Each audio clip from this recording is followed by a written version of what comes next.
In today's episode, we're going to say yes. We're going to talk about the power of yes and how the ability to understand what yes is really saying to your kid. It's not just about not saying no, but it's about co-creating a new way to see desire within yourself and within your child. Welcome to the Art of Raising Humans. Hello and welcome to episode 32 of The Art of Raising Humans. I'm Kyle. And I'm Sarah. And today we're going to talk about yes. Exactly. We're going to talk about the power of saying yes. And I hope today, maybe you've heard this idea before, but I hope we go a little deeper because it's not as simple as just like, hey, let's just start saying yes to everything our kids want, you know? I remember in particular, there was a movie, I guess, with Jennifer Gardner on, I think it was Netflix or something like that. I think it was called Yes Day. And to be fair, I haven't seen it. I just read about it, heard some parents talk about it. And I think there's some good elements to the movie, but I think part of it, what I'm wanting to get away from is it's not just us saying yes to everything, you know, that actually the kids want us to say no. So I want you to know in this, we're not saying no is bad and yes is good. And if you listen to our last podcast, which I strongly suggest you should, we're not going to get into a dichotomous thing where saying yes means you never say no because no is bad, right? I think no is actually really helpful. And I think kids actually want you to say no sometimes to them, okay? But I want to take a deeper look at why saying yes is so important to raising healthy, responsible kids. But before we do, I want to encourage you to go to, the website, parentinglegacy.com. You can find the podcast there. You can find ways to, email us. You can, ask questions, give us ideas for future podcasts. Some of our podcasts have been because listeners or people have asked us to talk about certain things.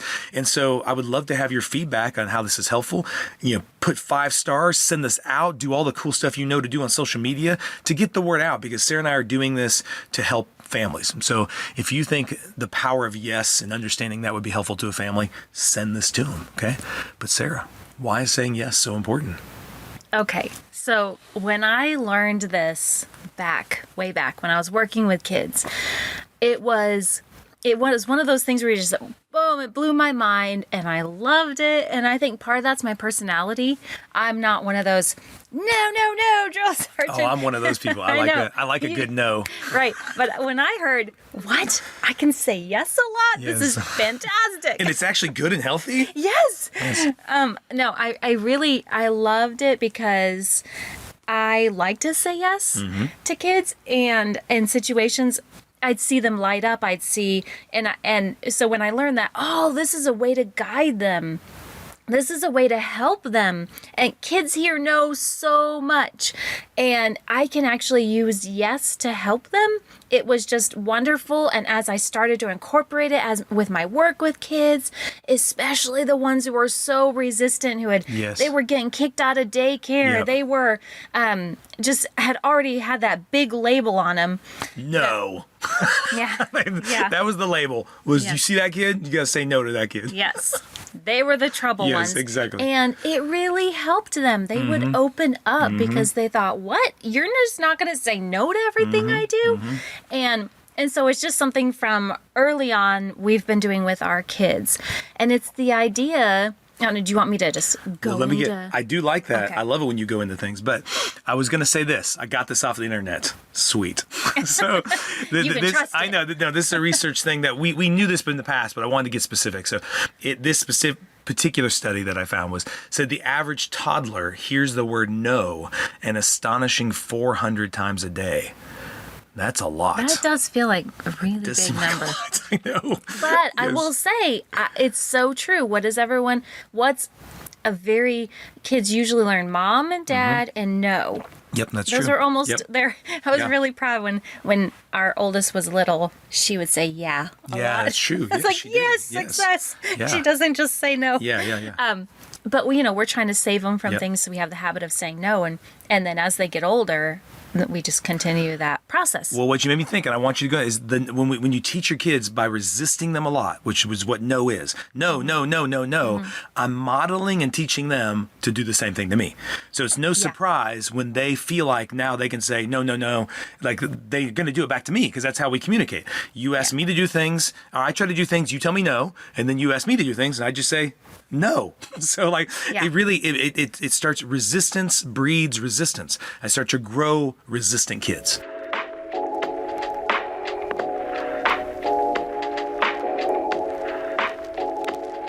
And I think you lose in that there are lots of yeses, right? So if you say, no, you can't touch that, or no, don't, there's actually other times where it may be totally fine. Yeah. And so yes is actually really helpful because it leads us that direction. It guides them to what they can touch. It teaches them to go, okay, it's just not always a big flashing no. Yeah. There's just a time and a place for this. Yeah. If my little kid is yelling at the top of their lungs and I say, no, stop that, don't, then instead I could say, oh, yelling, that's great outside. You can go outside and yell. They start to actually learn, okay, it's not that just no to the yelling. It's that inside it's hard on people's ears, it's really loud, I can do that outside. I can jump, or I can hit things, or I can run around like crazy, or we were at a birthday party one time, and their little kid who was 5 came up and had a plastic baseball bat and started hitting me in the leg. And because I knew this, I just said, oh, do you want to hit something? And I said to his dad, hey, does he have a baseball? He threw me the baseball. Take this outside and go hit this. And the kid's eyes lit up and he took off, went outside. Like he was hitting me because he knew that's what you do with baseball bats. But my leg isn't the thing I want him to hit. So instead of saying, don't do that, which is what his dad said, don't do that. Like, hey, well, do you have a baseball? I immediately said yes to hitting. You don't need to hit me, go hit the ball. Yeah. And cookies or something like that is a great example of, no, you can have a cookie. Instead, you could say, after dinner. Yeah. And kids respond really well. A lot of times they're just looking for, I really want this thing, or I have this impulse, or I have this need. Yeah. And instead of just saying, that's a dead no, you lead them into where and when that can happen. I think a lot of times, as you're saying that, a lot of times it's this desire in the kid, which you want to cultivate and guide their desires, Like the desire may be for a cookie. I'm thinking a lot of times the desire is just curiosity, And typically those curiosity things get like a big slap down of, no, don't do that. I remember in particular being 4 years old, and I was curious if during nap time I covered my ears and screamed as loud as I could if anybody else could hear me. And I remember the teachers were so mad at me, and I was so confused why they were mad at me. I was just experimenting. I didn't know. Yeah. And then I was like, wow, that didn't work out. I guess they can't hear me. But then all of a sudden now that was a bad decision. And instead of, it could have been, if I could have talked to them about it, they could have said, hey, listen, that's not the time. Don't do it then. If you're wanting to see if people can hear you when you scream, don't during nap time. I'll do it with you. Let's go outside. You cover your ears, scream. I'll tell you if I can hear you, right? And the whole science experiment would have been done. Right. Or recently, our youngest asked if she could light a candle. And so I told her, she wants to try to light something. And so I told her, that's great. Okay, here. And I gave her a time and a place when we would do that together. Yeah. So that she'd be safe and... instead of just, no, you can't do that. Let's try to guide that into something. And so we've talked a lot about little kids, but the same thing goes with older kids. Yep.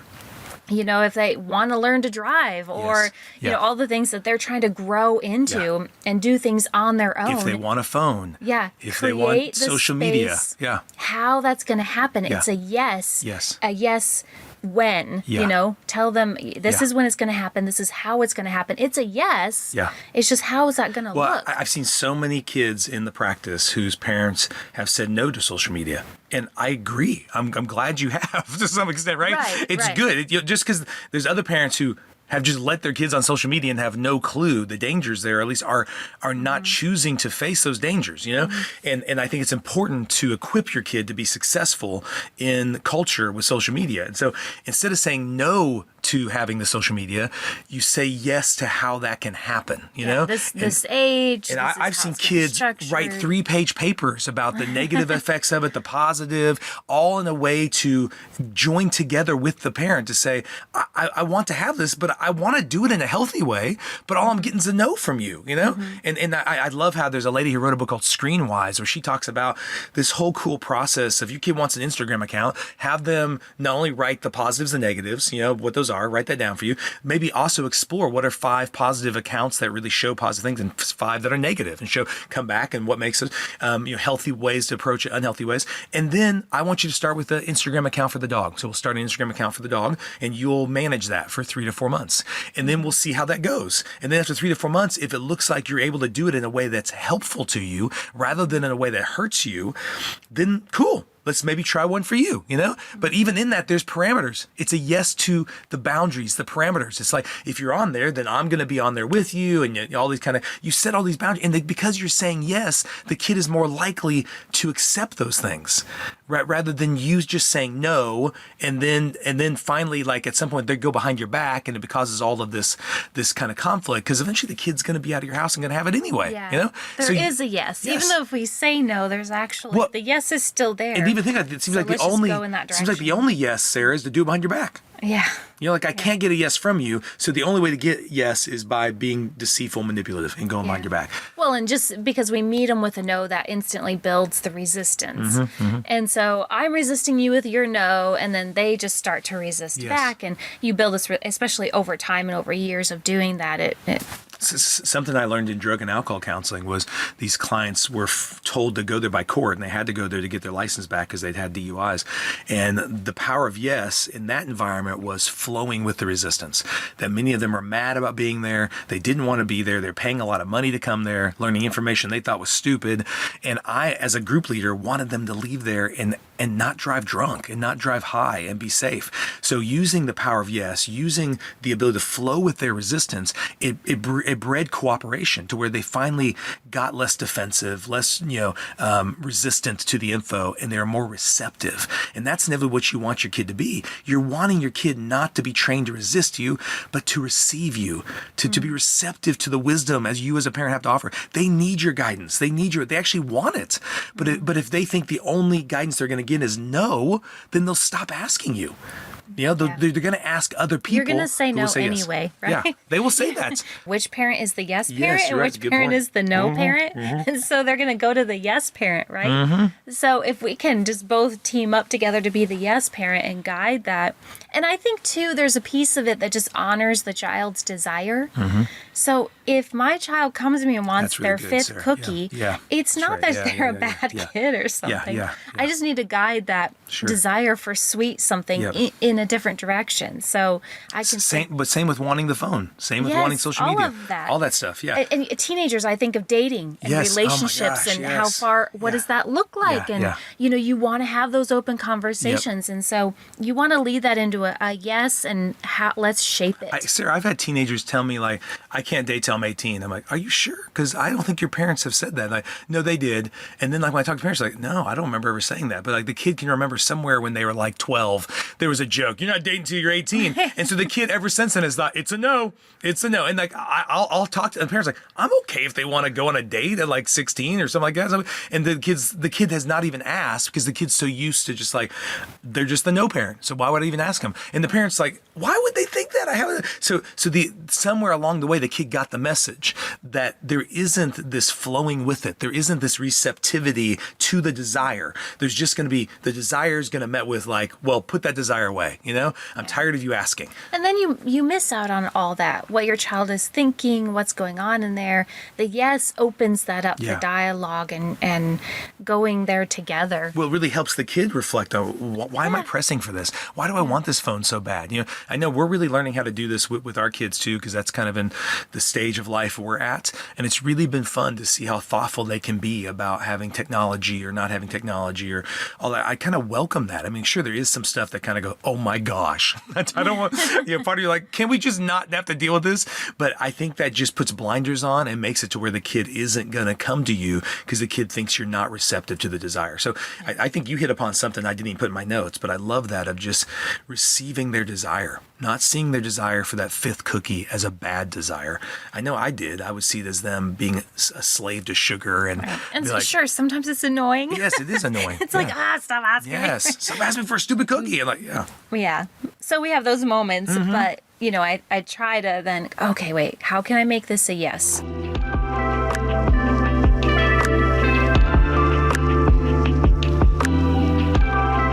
I think a good example, our son, who's 9, he was at a scouting event and he was using his knife and he was whittling, and it was fun to watch another parent do this and use the power of yes. I don't even think he knew he was doing that, but my son was walking and he was whittling, and in scouts they're very specific about how to use a knife and they go through training about how to do that safely.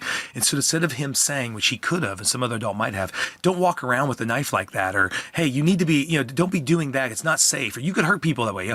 All of that being true, but that would immediately put my son on like, oh, I'm doing something bad. I didn't know, I wasn't meaning to. Instead, what this dad said, which was really cool, he said, hey, when you're whittling like that, sit in a chair and face away from people. So why don't you grab that chair over there, sit down and whittle away. My son was like, okay, cool. And he just got the chair, he sat down, and you could see almost, I bet there was gratitude of like, oh, I'm so thankful that dad showed me a better way to do it. I thought I was doing it the best way I could, but he just showed me a better way. How neat is that? You have this thing you want to do or things you're doing, and let's help you be successful in that. Yeah, he's not trying to go around stab kids with a knife. He's not trying to do it. But I also saw this in one study, Sarah, that hearing yes helps kids grow up with a positive outlook in life. Mm-hmm. I think they see life as opportunity.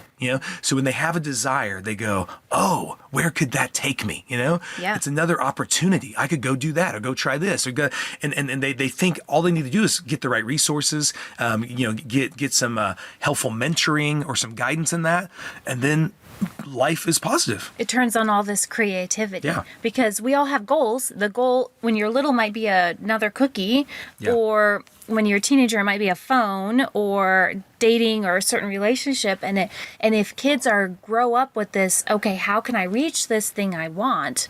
Then they can take that into their career and their future goals in life. They can go, oh, I want this. Yeah. How can I get there? And they learn to get through barriers instead of just going, well, there's a barrier. It says no. Yes. Stop here. Yes. And so I love that it builds in that creativity to overcoming the obstacles and finding pathways resiliency. to your goal. I'm even thinking like that's the power of saying yes, is teaching the kid to say yes to themselves.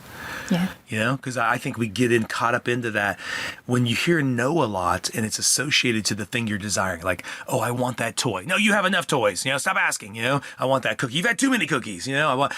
All your desires are framed in light of like they're bad, and you learn to say no to yourself because I can't trust myself. I can't trust my desires. If I want something, it's probably going to be destructive, instead of good. And I think when you say, it's not as if like everything the kid wants is good. I don't even think it's framed in that. It's just they want it. It doesn't have to be good or bad. And so when you come alongside them, it's not like, let me judge your desire if that's a good one or bad one. It's just like, oh, you want that.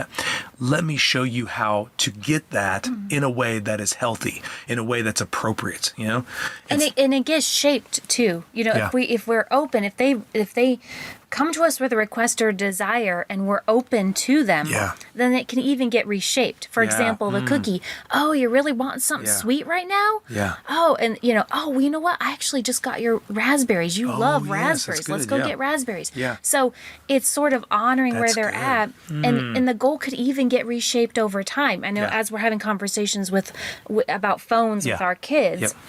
We're shaping that over time. And so anyway, it's not even just like whatever you ask for, you're going to get. I love it, Sarah. It can get shaped and changed. Well, and it's just open to the it. word I like to use is co-create. Them presenting the desires like their open hand reaching out to me, and me saying no is coming with like this closed fist of like, I don't care if your hand's open. I don't care. It's just no. But really, they're reaching out saying, will you help me with this desire? It isn't, I love how you said it isn't just about, a lot of times the kid actually doesn't actually want to get the thing they're wanting, because like the kid who wants all the candy, the kid ends up getting sick and throwing up, so it isn't just saying, let's figure out how you can get 100 pieces of candy, Instead, it's like, how do you take that desire to want something sweet and possibly turn it into something that's helpful, right?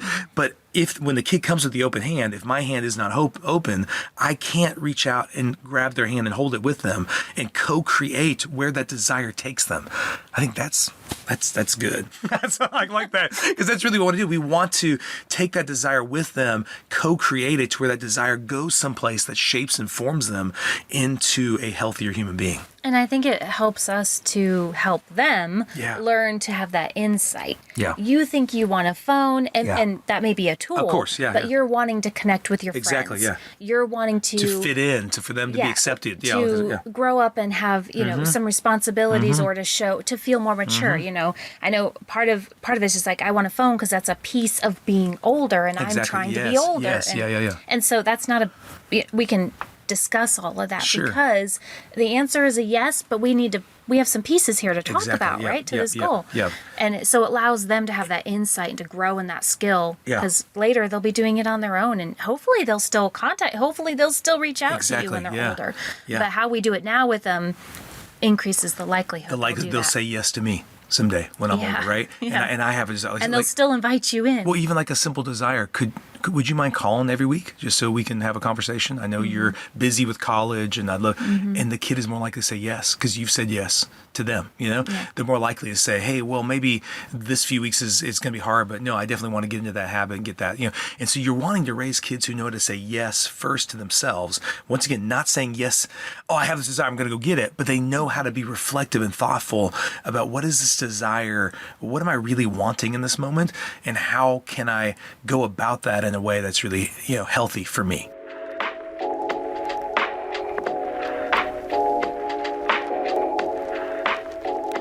Another part of that study was it said that kids that hear no a lot see life as full of obstacles, and they have a more negative and pessimistic view of life. So like you said, is they just expect the no, So sometimes even like with a boss, I mean, how many times have you wanted a higher salary and thought that you had done the work to deserve a promotion, but why would I ask the boss? He's going to say no, when really the boss may be sitting like, why haven't they asked me? I mean, You're so used to no, Yes. you see it when there Yeah. isn't even a no. Yeah. And I think it just makes us apprehensive over time. I've even seen parents do it where they get apprehensive about asking their kid to do things because they assume the kid's going to say no. And it's like, what is happening? Like, why? I want to assume the kid wants to say yes.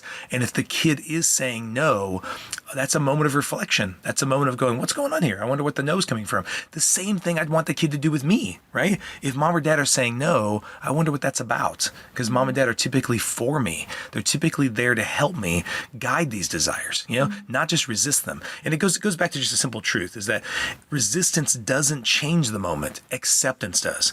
So once your kids, when they have these desires, like things like a cookie, but into a phone, into dating, into driving, into all these kind of things, I know it can be scary, but resistance of them doesn't make them go away. It actually just hides them. And so I actually want to accept the desire and then hand in hand with the kid co-create what to do with that desire.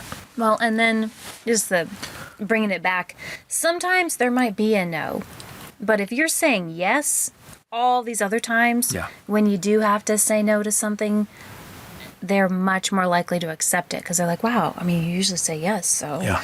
And they're just going to be much more open to that. Yeah, it's great. So if I could sum it up, so this, I want to make sure you hear us correctly what we're saying. We're not saying, let's just say yes to everything. No's are bad. No, I think there's, no's to me are about setting boundaries. So in kind of wrapping up, I said, this is a good follow-up to dichotomous thinking, which we did in the last episode, because people think if you're saying yes more often, then it means you're never saying no. And that's not the case. It's just a shift we're inviting you into in understanding what saying yes is really saying. It is setting boundaries through discipleship and guidance. It's you co-creating where your child takes that desire. And I'd even encourage you to do it in your marriage. I would encourage you to do it within your own heart. Like, be reflective of your own desires. How are you just constantly saying, are you constantly saying no to yourself? Are there ways in which you're saying yes, but you're able to co-create that with maybe through faith or maybe through other healthy relationships of like, what is this desire I have? And why do I keep saying no to it? And how do I tap into it and then do something helpful and healthy with it? I hope this podcast was helpful to you. I hope today you will try to say yes more often. I hope you'll just be more aware. How often are you saying no 400 times a day? I hope you're not. I mean, but notice from your littlest kid up to your biggest kid. Notice in your own thought life. Notice in your marriage. How often are you saying no? Are you buying into the idea that resistance will change things? Or are you open to practicing maybe acceptance is a better way to do it? If I can be accepting and receptive, then I actually get a seat at the table table. Maybe I get to help guide my kid or guide where my marriage is going. So I just hope this was helpful overall, and just would love for you to be more open to the yes. And we say yes to you, and yes to you loving your kid more, and being that parent you want to be. All right. So I hope you have a great day and enjoy your upcoming summer break. Thank you for listening. The Art of Raising Humans podcast should not be considered or used as counseling, but for educational purposes only.